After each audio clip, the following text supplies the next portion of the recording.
Hi guys, welcome back to నిక్సా రూస్ creation. ఇవాళ ఏంటో తెలుసా? అందరికీ తెలిసే ఉంటుంది, ఊరుల్లో ఉన్న వాళ్ళందరికీ తెలుసు అనమాట. తాటికాయలతో ఇవాళ 2 రెసిపీస్ అయితే చేయబోతున్నా. దీన్ని ఈ విధంగా కొట్టుకోవాలి. కొంచెం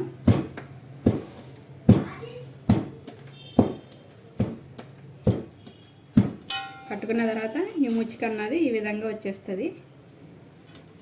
నెక్స్ట్ అలాగే దీన్ని కూడా కొంచెం మంచి ట్రెడిషనల్ ఫుడ్ అనమాట. ఇది ఊళ్ళో ఉన్న వాళ్ళందరికీ దీని టేస్ట్ తెలుస్తుంది. నెక్స్ట్ ఇది కూడా ఇలా అనగానే ఇది కూడా వచ్చేస్తుంది. ఇప్పుడు దీన్ని ఏం చేయాలంటే చూపిస్తాను. ఈ విధంగా తీసుకుంటే వచ్చేస్తుంది. హైదరాబాద్లో కూడా రైతు బజార్లో అట్లా అమ్ముతూ ఉంటారు, కానీ చూసి తీసుకోవాలన్నమాట. కొంచెం ఇలా ఓపెన్ చేసి చూస్తే ఒకవేళ పురుగులు లేవకపోతేనే తీసుకోవాలి, ఎందుకంటే అవి నిలవై అమ్ముతారు. పురుగులు అయితే వచ్చేస్తాయి. నేనైతే ఊరి నుంచి తెప్పించాను వీటిని. నేను వీటితో ఇవాళ తాటి ఇడ్లీ అండ్ తాటి రొట్టి అయితే తయారు చేయబోతున్నాను అనమాట. ఒక తాటికాయలో ఇలా 3 గింజలు అయితే ఉంటాయి అన్నమాట. ఇంకో గింజ తీసుకొని ఇలా పక్కన పెట్టుకుందాం. ఫస్ట్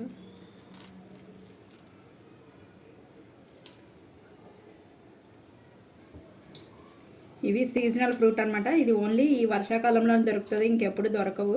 అవి దొరికినప్పుడే ఏమేమి డిషెస్ చేసుకోవాలో అన్నీ చేసేసుకోవాలన్నమాట. చూడండి, ఈ విధంగా గింజలు అయితే 3 గింజలు ఉన్నాయి కదా. ఇప్పుడు కొంచెము హ్యాండ్ అన్నది వెట్ చేసుకోవాలి. వెట్ చేసుకొని దీన్ని ఇలా కొంచెం ప్రెస్ చేసుకోవాలి.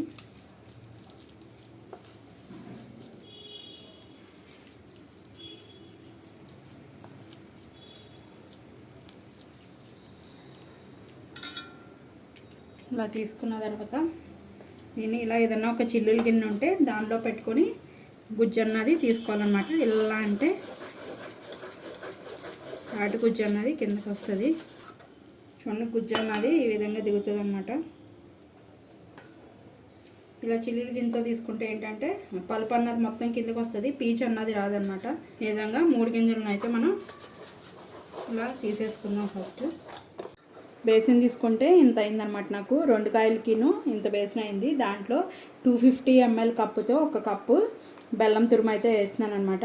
ఇది మొత్తం కరిగిపోవాలి. కరిగిన తర్వాత అప్పుడు మనం డివైడ్ చేసుకుందాం.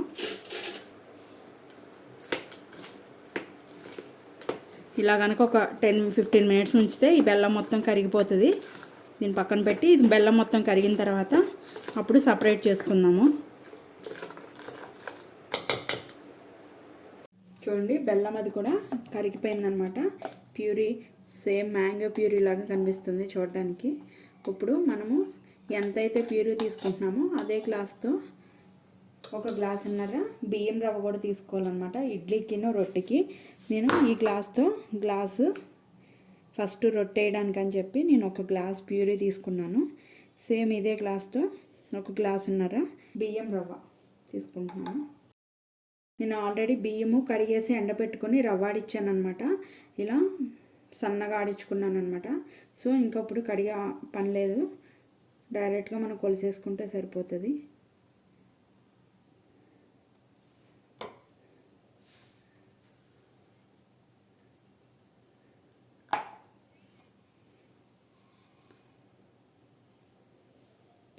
ఇప్పుడు దీన్ని అంతా కూడా నీట్గా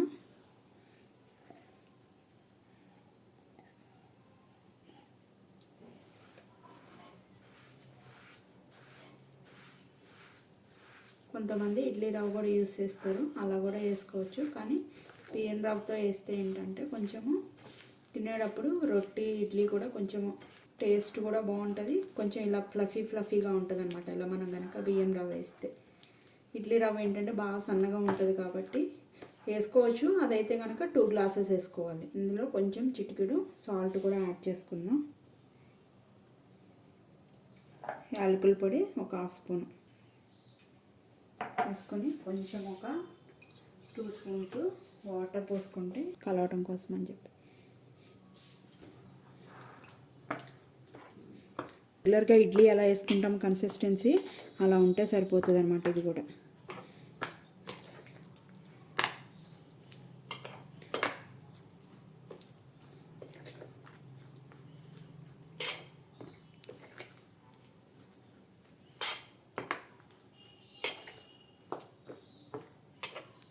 ఇప్పుడు దీన్ని మనం ఇడ్లీ ప్లేట్స్లో వేసుకుందాం.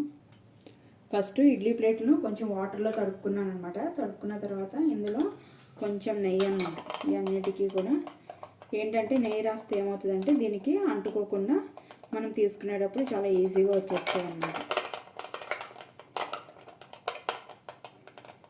ఇలా రాసుకున్న తర్వాత కొంచెం కొంచెం తీసుకొని మనం డైరెక్ట్ మామూలుగా ఇడ్లీ ఎలా వేస్తామో అలా వేసేసుకోవటమే.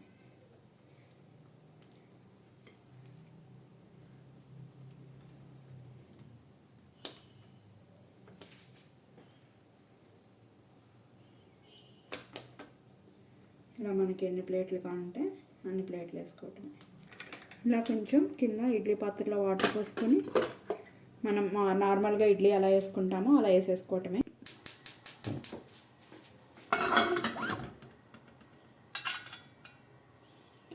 ఒక 2 మినిట్స్ హై ఫ్లేమ్లో ఉంచుకొని తర్వాత లో ఫ్లేమ్లో అడ్జస్ట్ చేసుకున్నాక సరిపోతుంది. మనకి ఇడ్లీ వేసిన తర్వాత ఇక్కడ విజిల్ ఉంది కదా, విజిల్లో సౌండ్ వచ్చాక ఆఫ్ చేసేసుకుంటే సరిపోతుంది. ఒకసారి విజిల్ లాగా వస్తుంది, చూసుకుందాం మూత తీసి. ఏదైనా ఫింగర్కి కొంచెం తడి చేసుకొని ఇలా అంటుకుంటే ఇంకొంతసేపు ఉండాలన్నమాట. అంటుకోకపోతే అయిపోయినట్టే. దీన్ని అయితే కనుక లో ఫ్లేమ్లో పెట్టుకుని చేసుకోవాలి. మంచి ఉడికిన స్మెల్ అయితే వస్తుందన్నమాట. తాటి ఇడ్లీ చూడండి, ఇప్పుడు అంటుకోవట్లేదు. ఇప్పుడు గ్యాస్ ఆఫ్ చేసేసుకుందాం. చల్లారిన తర్వాత స్పూన్కి కొంచెం తడి చేసుకొని తీయాలి. ఇది వేడివేడిగా తింటే బాగా అనమాట, చల్లగా అయ్యాకే తినాలి. సో దీన్ని అయితే చల్లారనిద్దాం ఫస్ట్.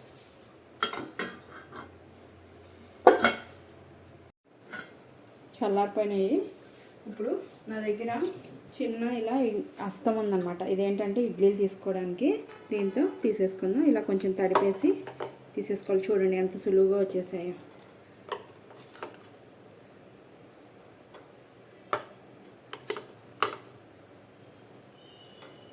ఆల్రెడీ నెయ్యి కూడా రాసాం కాబట్టి టేస్ట్ కూడా సూపర్ ఉంటాయి. చూడండి ఎంత మృదువుగా ఉన్నాయో ఇడ్లీలు. సూపర్గా ఉన్నాయి.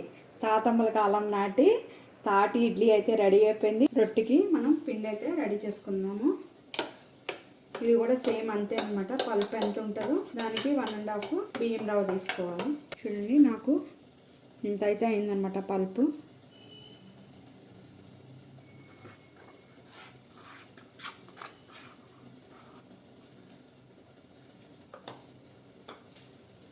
సేమ్ అదే బౌల్తో ఒక బౌల్, అంటే ఇది కొంచెం నిండా వేయలేదు కదా, సో అంత లెక్కలోనే ఒక బౌల్ వేసాను. ఇంకొక హాఫ్ బౌల్ రవ్వ యాడ్ చేస్తాను.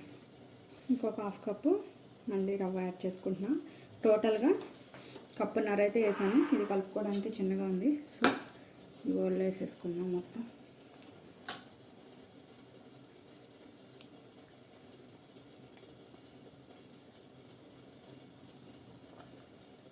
వేసుకుని ఇందులో కూడా ఒక పించ్ సాల్ట్, ఒక హాఫ్ స్పూను యాలకుల పొడి, అండ్ ఇందులో ఇంకొకటి ఏంటి అంటే తురిమిన కొబ్బరి యాడ్ చేసుకోవాలన్నమాట రొట్టెలోకి. నేనైతే ఒక హాఫ్ బౌల్ వేసాను. ఇవన్నిటినీ కూడా నీట్గా కలిపేసుకోవాలి.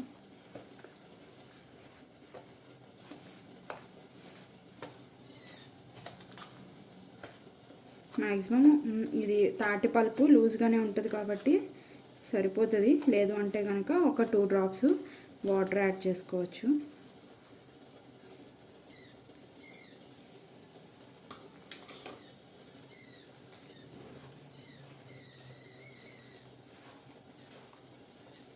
మనం ఒకవేళ ఇడ్లీ రవ్వ వేస్తే కనుక కడిగి వేస్తాం కాబట్టి సరిపోతుంది. మనము ఆల్రెడీ కడిగి ఎండబెట్టిన బియ్యంతో రవ్వ ఆడిచ్చాను కదా, అది కాబట్టి పొడి రవ్వ వేసాను కాబట్టి ఇలా కొంచెం టైట్గా ఉందన్నమాట. ఇప్పుడు ఇందులో కొంచెం వాటర్ యాడ్ చేసుకున్నాం, ఒక 2 స్పూన్స్.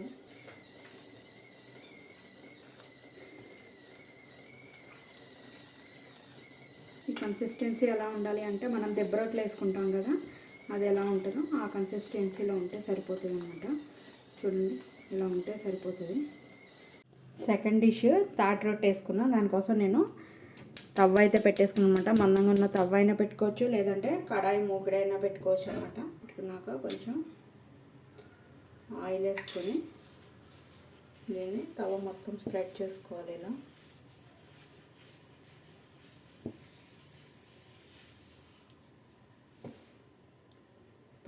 హీట్ ఎక్కిపోయిందన్నమాట.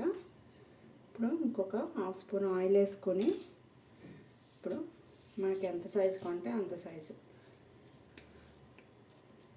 ఇందులో కొబ్బరి కూర అన్నీ వేసాం కదా, చాలా కమ్మగా చాలా బాగుంటుంది అన్నమాట. ఇలా పెట్టుకొని ఈ విధంగా ఒక 5 రూపీస్ కాయిన్ మందాన దీన్ని మొత్తం కూడా ఈ విధంగా ఒత్తుకోవాలన్నమాట.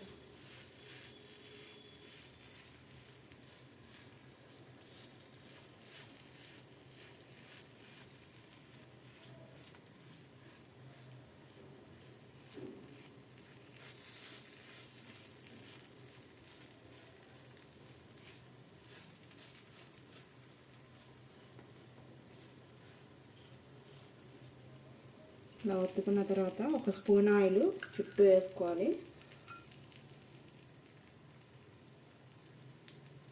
వేసుకొని లో ఫ్లేమ్లోకి గ్యాస్ని అడ్జస్ట్ చేసేసుకుందాం. ఇప్పుడు దీని మీద మూత పెట్టేసుకోవాలి. మీడియం ఫ్లేమ్లో గోల్డెన్ బ్రౌన్ కలర్ వచ్చే వరకు 2 సైడ్స్ దీన్ని ఫ్రై చేసుకుందాం. ఒకసారి మూత తీసుకొని చూసుకుందాం.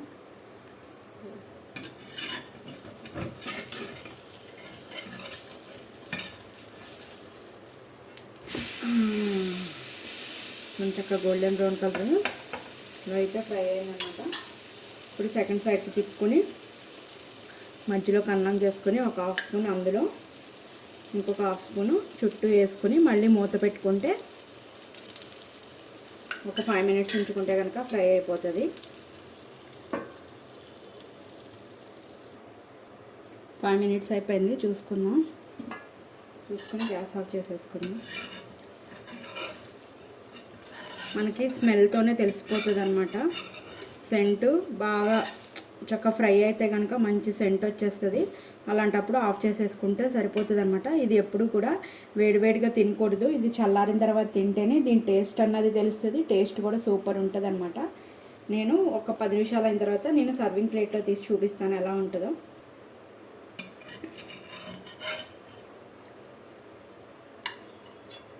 తాతమ్మల కాలం నాటి విలేజ్ ఫుడ్ తాటి రొట్టె అయితే రెడీ అయిపోయింది అనమాట. తాటి ఇడ్లీ. ఈ తాటి రొట్టి మీరు కూడా తయారు చేసుకుని టేస్ట్ ఎలా ఉందో నాకు కామెంట్ చేయడం అయితే మర్చిపోకండి. మీరు ఫస్ట్ టైం నా ఛానల్ చూసినట్టయితే సబ్స్క్రైబ్ చేసుకోండి. ఇలాంటి మరికొత్త వీడియోస్ కోసం బెల్ బటన్ ప్రెస్ చేయడం అయితే మర్చిపోకండి. Thank you guys.